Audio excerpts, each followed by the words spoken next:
உக்ரைன்ல 2வது வருஷமா Christmas celebration December மாசத்துல நடக்குது. இதுக்கு முன்னாடி அவங்க ஆர்த்தோடாக்ஸ் கிறிஸ்டினை ஃபாலோ பண்ணிட்டு இருந்தாங்க. ஜனவரி மாசத்துல வரும், ஜனவரி மாசத்தோட தொடக்கத்துல. இப்போ வந்து டிசம்பருக்கு ஷிஃப்ட் ஆயிருக்கிறாங்க. 2வது வருஷமா ஒன் லார்ஜ் கண்ட்ரியா டுகெதரா நம்ம செலிப்ரேட் பண்றோம். அனைவருக்கும் கிறிஸ்மஸ் தின வாழ்த்துக்கள் அப்படிங்கிறது போல ஜெலன்ஸ்கி அவர்கள் சொல்லிக்கிறாரு. என் தலைவரே வாழ்த்துக்கள் சொல்லிட்டாரு, நான் சொல்லாம இருப்பேனா? அனைவருக்கும் இனிய கிறிஸ்மஸ் தின வாழ்த்துக்கள். இப்போ நம்ம செய்திகளுக்குள்ள போக ஆரம்பிச்சிடலாம். அதாவது உக்ரைன்ல வந்து பாத்தீங்கன்னா இப்ப கேபினெட் மினிஸ்டர்ஸ்லாம் ரொம்ப ஸ்ட்ராங்கான டிசிஷன்ஸ்ல எடுக்க ஆரம்பிச்சிட்டாங்க. ஏதாவது மார்ஷல்லால லிஃப்ட் ஆகிறதுக்கு அப்புறமா அதுக்கப்புறம் வந்து உக்ரைன்ல போலீஸ்ல ஜாயின் பண்ணும், இன்வெஸ்டிகேஷன் கமிட்டில ஜாயின் பண்ணும், இவ்வளவு முக்கியமான அரசு இடம்லாம் இருக்கும் இல்லையா? சோ அந்த பதவிகளுக்கு ஜாயின் பண்ணும் அப்படின்னா கண்டிப்பா இங்கிலீஷ் தெரிஞ்சிருக்கணும் அப்படிங்கிறது போல சட்டங்களை வந்து பாத்தீங்கன்னா கொண்டு வர ஆரம்பிச்சிட்டாங்க. இது எதை நோக்கி போயிட்டு இருக்குன்னா கம்ப்ளீட்டா உக்ரைன்ங்கிறது ஒரு இங்கிலீஷ் ஸ்டேட்டா மாறிட்டு இருக்கா அப்படிங்கிற கண்ணோட்டத்துல பார்க்க ஆரம்பிச்சிருக்காங்க. ட்ரம்ப் அவர்களும் வந்து பாத்தீங்கன்னா கிளியரா தான் இருக்காரு. அதாவது வரக்கூடிய ஸ்டேட்மெண்ட்ஸ் வச்சு புரிஞ்சுக்கக்கூடிய விதத்தை நான் உங்களுக்கு சொல்றேன். உக்ரைன்ங்கிறது ஒரு நாடு இருக்கதான் போகுது. சோ அது பியூரா இங்கிலீஷ் ஸ்டேட்டா தான் இருக்க போகுது.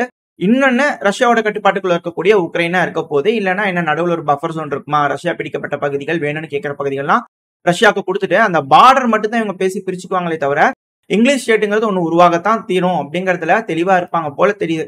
என்ன நடக்க போகுது எதிர்காலத்துல அப்படிங்கிறத பார்த்தலாம். இது எப்படி உக்ரைன் ஒத்துக்குவாங்களா, ரஷ்யா ஒத்துக்குவாங்களா, அமெரிக்கா இந்த மாதிரியான நெகோசியேஷனுக்கு வர போறாங்கன்றது பார்க்கலாம். ஆக மொத்தம் இந்த பிரச்சனையை பொறுத்த வரைக்கும் ட்ரம்ப் அவர்கள் கால் எடுத்து வச்சிருக்கிறாரு அப்படிங்கறது எனக்கு தனிப்பட்ட கருத்து இருக்கு, புரியுது. வரக்கூடிய காலங்கள்ல என்ன மாதிரியான முடிவுகள் வரக்கூடிய அமெரிக்காவோட அதிபர் எடுக்கிறார் அப்படிங்கறத பார்த்தலாம். அடுத்தது 24 டிசம்பர் மொத்தம் 60 ட்ரோன்களை ரஷ்ய தரப்பு வந்து ஏவி விட்டுருக்காங்க. அதுல 30க்கும் மேல 34 ட்ரோன்கள்றாங்க. சோ அதை வந்து சுட்டு வீழ்த்திட்டோம் அப்படிங்கிற உக்ரைன் தரப்பு சொல்லிக்கிறாங்க. அது 24 டிசம்பர். ஆனா 25 டிசம்பர் இன்னைக்கு இந்த பதிவை ரெக்கார்ட் பண்ணிட்டு இருக்கும் போது உக்ரைனோட நேரப்படி அதிகாலை 1 மணி. அந்த டைம் இருக்கலாம் அப்படின்னா இந்திய நேரப்படி 3ன்னு நினைக்கிறேன், 3:30 அந்த டைம்ல இருக்கலாம். சோ அந்த டைம்ல ரஷ்யால இருந்து ட்ரோன்கள் ஏவி விட்டுருக்காங்க. உக்ரைனோட வான் பரப்புல பறந்துகிட்டு இருக்கு அப்படிங்கிற சொல்லிட்டு இருந்தாங்க. அடுத்தது 1:30 மணி உக்ரைனோட நேரப்படி. அப்ப நம்மளுக்கு வந்து பாத்தீங்கன்னா ஒரு 3:30-4 மணி இருக்குன்னு வச்சுக்கோங்க. அந்த டைம் சுமார்ல வந்து பாத்தீங்கன்னா ரஷ்யாவோட Tu-95 பாம்பர் ரக விமானங்கள் இருக்கு இல்லையா, டேக் ஆஃப் ஆயிருக்கு ஒலினியா ஏர்ஃபீல்ட்ல இருந்து. சோ மிக பெரும் தாக்குதல்கள் உக்ரைனுக்குள்ள நடக்கிறதுக்கு அதிகமான வாய்ப்பு இருக்கு. எல்லாரும் சீரியஸா எடுத்துக்கோங்க. இப்ப ஆராய்ச்சி செய்யறேன் சார், சும்மா அசால்ட்டாலாம் எழுந்துடாதீங்க. மத்த நாள் நடக்கிற மாதிரிலாம் கிடையாது. ஏன்னா இது போல ஒரு செய்திகளை நம்ம பார்த்திருக்கோம். இதை சும்மா டேக் ஆஃப் பண்ணிட்டே இருக்கிறனால ஆராய்ச்சி செய்யறீங்கன்னா உக்ரைன்ல இருக்கிற மக்கள் மதிக்கிறதே இல்லை அப்படிங்கிறது போல இந்த டைம்ல ஆராய்ச்சி செய்யற நடிக்குது அப்படின்னா மேபி தாக்குதல் பண்றதுக்கு வாய்ப்பு இருக்கும். முதல்ல ட்ரோன்கள் வந்திருக்கு, அடுத்தது மிசைல்கள் வரும் அப்படிங்கிறது போல எதிர்பார்க்கறாங்க. ஏன்னா சமீபத்துல ரஷ்யாவுக்குள்ள பெருமளவுல தாக்குதல் பண்ணிருக்காங்க. இப்ப கூட திரும்ப ஒரு ராஸ்டோவ் பகுதியில இருக்கக்கூடிய ஒரு ஏர்பேஸ் மேல ட்ரோன் தாக்குதல் பண்ண ட்ரை பண்ணிக்கிறாங்க.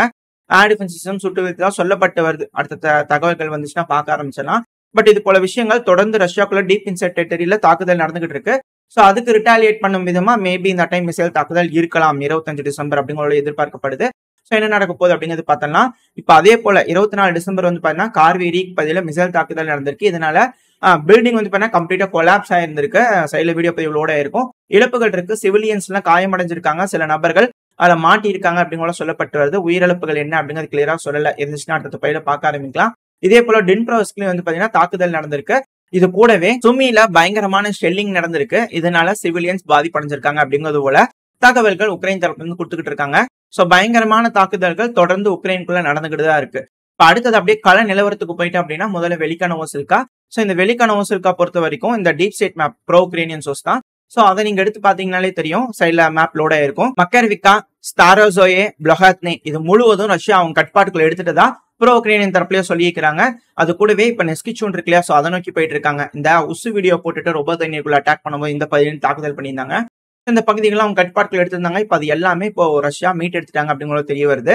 கூடுதலா இந்த வெலிகா நோவோசில்கால அப்படி இதுவும் ஒரு குகைவாசல் மாதிரி, அந்த குகைவாசல் வந்து மூடுறதுக்கு ரஷ்ய தரப்பு வந்து தயாராயிட்டு இருக்காங்க. ஆல்ரெடி அந்த ரூட்லாம் வந்து பாத்தீங்கன்னா அந்த வெலிகா நோவோசில்காக்கு வடக்குல இருந்து வரக்கூடிய ரூட்டும் சரி, மேற்குல இருந்து வரக்கூடிய ரூட்டும் சரி எல்லாமே கட் ஆயிடுச்சு. இந்த மேப்போட இதை வச்சு பாத்தீங்கன்னா ரஷ்யன் பொசிஷன் வச்சு பார்த்தாலே கட் ஆயிடுச்சு. இதுக்கு மேல உள்ள இருக்கக்கூடிய உக்ரைனியன்ஸ் மாற்றவங்க தான் எப்படி அவங்க ஒரு பிரேக் த்ரூ ஆபரேஷன் பண்ணி தப்பிச்சு போறாங்களா இல்ல என்ன நடக்க போகுது அப்படிங்கிறத பொறுத்து வந்து பார்த்தலாம். இல்ல உக்ரைன் தரப்பு வந்து ஒரு பெருமளவுல ஏதாவது ஒரு ஆபரேஷன் செஞ்சு திரும்பவும் சப்ளை லைன்ஸ் எல்லாம் மீட் எடுத்துருவாங்களா, என்ன நடக்க போகுது அப்படிங்கலாம் பார்த்தலாம். அடுத்து அப்படியே கர்ஸ்க் பகுதிக்குள்ள வந்துட்டோம்னு வச்சுக்கோங்களேன். இந்த கர்ஸ்க் பகுதிங்கிறது ஒரு குகை தான். சோ இப்ப அந்த குகையில வந்து இப்ப இருக்கக்கூடிய கல நிலவரத்தை வச்சு நான் சொல்றேன். சோ இந்த குகையோட வாசல் வந்து பாத்தீங்கன்னா இப்ப ட்ரோன்ஸ் வச்சு க்ளோஸ் பண்ணிட்டாங்க. ஏன்னா உள்ள வரக்கூடிய சப்ளை சைடுல ஒரு வீடியோ பதிவுகளோட இருக்கும். உள்ள சப்ளைஸ் வந்துட்டு இருக்கும் இல்லையா, சோ அது எல்லாத்தையுமே இப்ப ட்ரோன்கள் வந்து தாக்க ஆரம்பிச்சிருச்சு. இப்ப சுதாக்குள்ள இருக்கக்கூடிய உக்ரைனோட வீரர்களுக்குலாம் கொஞ்சம் சிக்கல் தான்.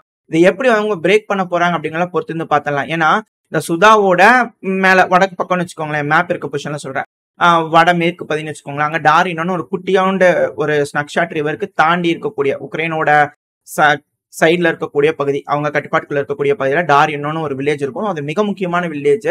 அது ரொம்ப குட்டியா மார்க் பண்ணிருப்பாங்க. ஜூம் இன் பண்ணி பாத்தீங்கன்னால தெரியும். அது ரஷ்யாவோட கட்டுப்பாட்டுக்குள்ள வந்துருச்சு. சோ அது வந்ததுனால அந்த இடத்துல இருந்து இந்த சுதாக்கு போறக்கூடிய அந்த வழி இருக்கியா சப்ளை லைன்ஸ், அது வந்து ஒரு 11 கிலோமீட்டர் தான். அதே போல வந்து பாத்தீங்கன்னா இந்த சுதாவுக்கு தெற்கு பகுதி எப்படி சொல்லலாம், தென் கிழக்கு பகுதி சொல்லலாமா. சோ இந்த தென் கிழக்குல வந்து பாத்தீங்கன்னா மக்னோவ்கான் இருக்கும். அந்த மக்னோவ்கா ரஷ்யாவோட கட்டுப்பாட்டுல வந்துருச்சு. இருக்கக்கூடிய வீடியோக்களின் அடிப்படையில சொல்றேன். கன்ஃபார்ம் ஆச்சுன்னா அடுத்த பயில பார்க்க ஆரம்பிக்கலாம். நான் உக்ரைன் பொறுத்த வரைக்கும் அவங்க கட்டுப்பாட்டுக்குள்ள இருக்குன்றாங்க. இருந்தாலுமே அந்த கிரே ஜோனா மார்க் பண்ணிக்கிறாங்க இல்லையா, சோ அதுல இருந்து நீங்க கால்குலேட் பண்ணீங்கன்னா ஒரு 9-10 கிலோமீட்டருக்குள்ள தான் வரும். சோ இதை வச்சு பார்க்கும்போது கம்ப்ளீட்டா 2 சைட்ல இருந்துமே ட்ரோன் கண்ட்ரோல் வந்து பாத்தீங்கன்னா அந்த சப்ளை லைன்ஸ் இருக்கிறதுனால இதுக்கு மேல உக்ரைனோட வீரர்களுக்கு, சுதா பகுதிக்குள்ள இருக்கக்கூடிய அந்த குகைக்குள்ள இருக்கக்கூடிய வீரர்களுக்கு ஏதாவது ஒரு பொருள் கொண்டு வந்து கொடுத்துட்டு அவங்களை காப்பாற்றணும், அடிப்பட்ட வீரர்களுக்கு மருந்துகள் கொண்டு வரணும், இவாக்குவேட் பண்ணா சிக்கல் தான். இதுக்கு மேல ரஷ்யன் ட்ரோன்கள் சும்மா விடாது அப்படிங்கறது இங்க இருக்கக்கூடிய விஷயம்.